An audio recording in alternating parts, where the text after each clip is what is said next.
What's going on? I just briefly wanted to talk about a topic which is quite important to understand when you want to understand why the ethical argument of veganism is actually flawed.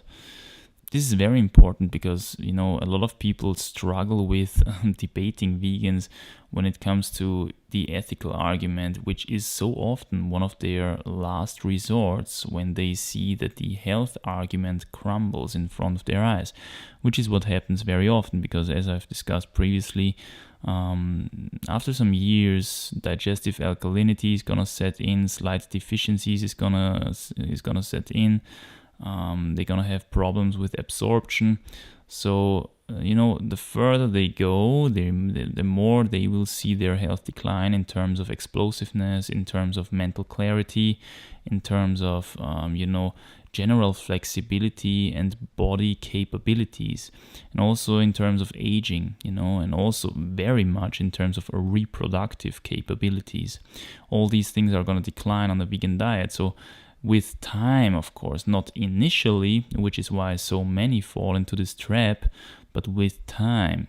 Now, once their health argument, so to say, declines or crumbles in front of their eyes, because that's what they, argue as well, that you're gonna be basically immune against heart disease, you're gonna be immune against cancer, you're gonna be immune against diabetes on a vegan diet. Once they realize that this is not true anymore, which takes a couple of years for some, they basically withdraw into the realms of the vegan argument. But not only that, the vegan ethics argument, but not only that, it's also about the environmentalism then, So the ecological argument is very strong then as well. And this one is actually flawed as well. I might talk about that maybe in another episode. But for now, I'm going to, talk a bit about the ethical argument when it comes to veganism and why it is actually flawed. And this is something that requires a little bit of thinking about, thinking outside the box. The first prerequisite that we have to make here is that, in fact, we are now living in a time where there's two different, imaginations, I should say, of ethics. The first is the human ethics. This is what most people, I would say, have in their mind as a moral compass. You should be kind to others. You should not steal. You should not lie. You should be honest. You should be, all these classical human traits. Now, as in opposition to that, however, we still have something that I would call nature's ethics. Now, the thing is that nature does value our imaginations of ethics to a certain degree, in that it is similar to nature's ethics, or it is dissimilar of nature's ethics. Now, the thing is, in the more artificial we become as a human species, and that's definitely what's happening with civilization, with the the degeneration of the human species, so to say, via a very artificial lifestyle. The more this happens, the more these different ethical, constructs diverge from each other, the human ethics and the nature's ethics. And inside of nature's ethics, for example, one very prominent pillar, so to say, of human ethics is that we as humans, we want to avoid unnecessary suffering. This is very interesting because this is, even in those tribes, even in those humans who live very primitively, who still live in the wild, who still hunt their own deer, even there, these people, when they hunt, they, chase the animals down and then they kill them as quickly as possible. And then they value them, they pray to their gods, thank them for the successful hunt and stuff like that, and then carry the animal at home to cut it up and, get some actual nutrients from it and get some calories from it.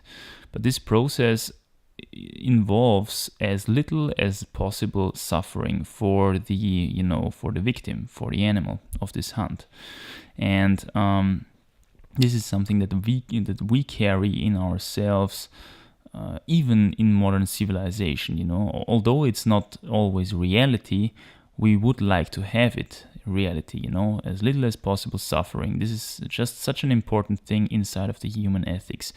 Now, when we take a look at nature's ethics, then this does not really apply there, at least in the vast majority of the cases. If you, for example, observe hyenas waiting for a buffalo to die in the mud, and you know, then they try to keep it alive actually as long as possible, because they want to preserve its flesh for as long as possible, because once the animal dies, it starts to rot, the bacteria start to proliferate, there's gonna be an extreme smell going off that carcass, and it's gonna, you know, draw in, you know, all the vultures, all these other carnivores, these other you know, flesh eaters, rotting flesh eaters, and then they have a lot of competition.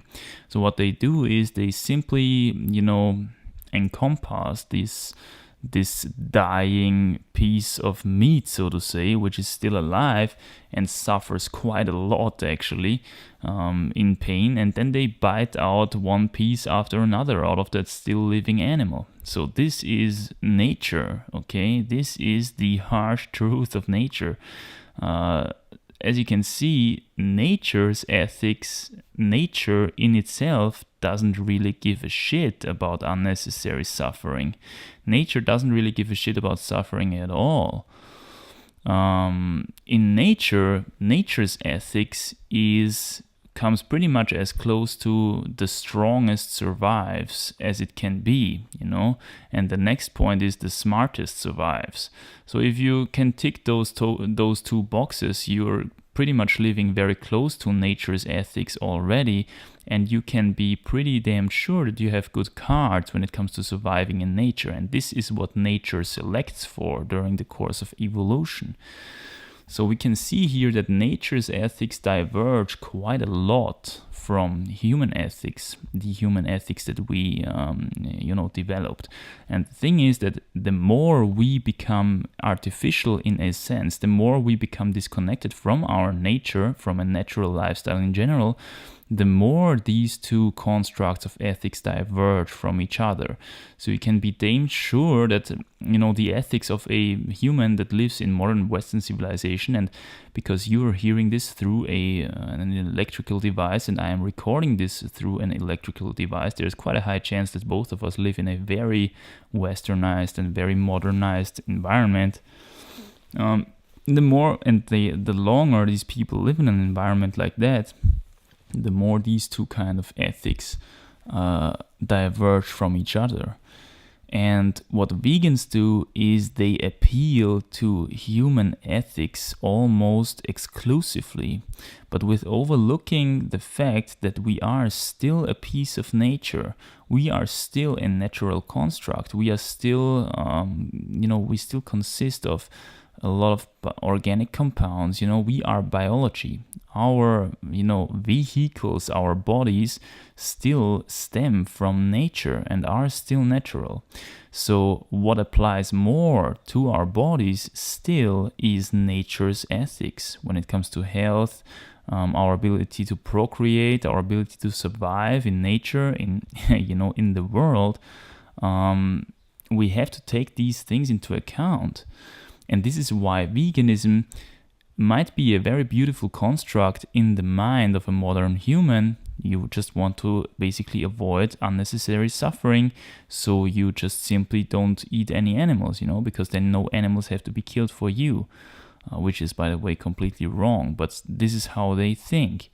But again, even if you just view it from a merely ethical point of view, this argument just barely survives inside of the human ethic realm, but inside of the nature's ethic realm, this is completely irrelevant.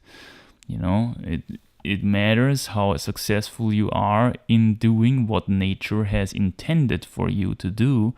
And for humans, this is the task of being the shepherd hunter, you know. We are actually the first ones to have empathy and the first ones to, again, try to minimize unnecessary suffering. this is something that you will only see in the human predator. In other predators, they take it as it goes. The killer whale plays with the seal before it kills it, throws it into the air, rips it apart alive, no problem whatsoever, These animals, they live according to nature's ethics. They don't give a shit about unnecessary suffering. So we are actually the first ones to do that, even in a very wild setting, even those who still live in tribes and stuff.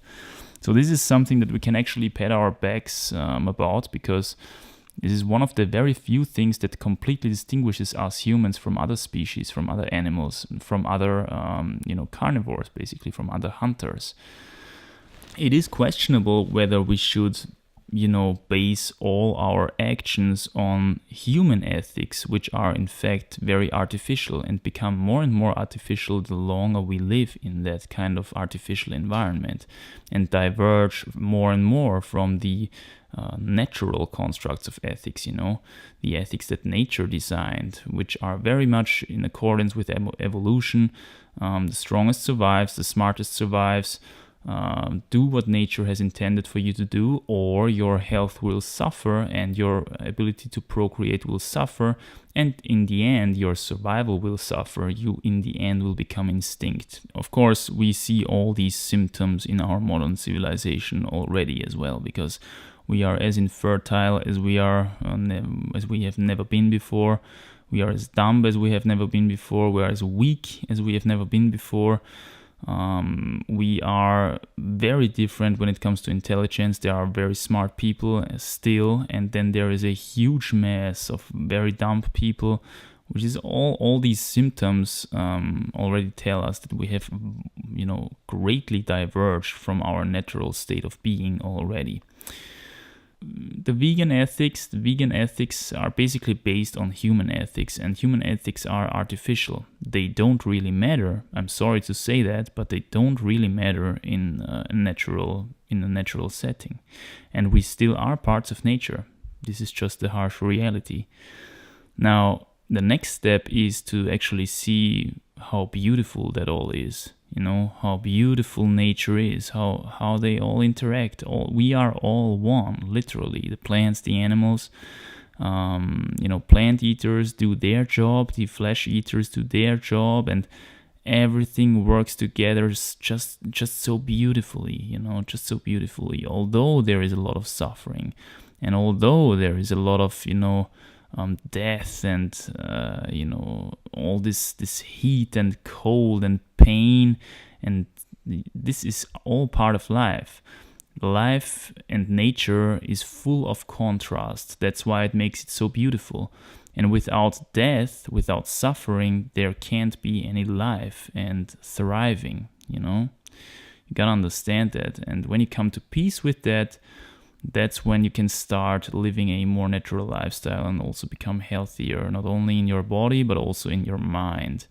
And yeah, this is really the foundation for a successful human life, I would say.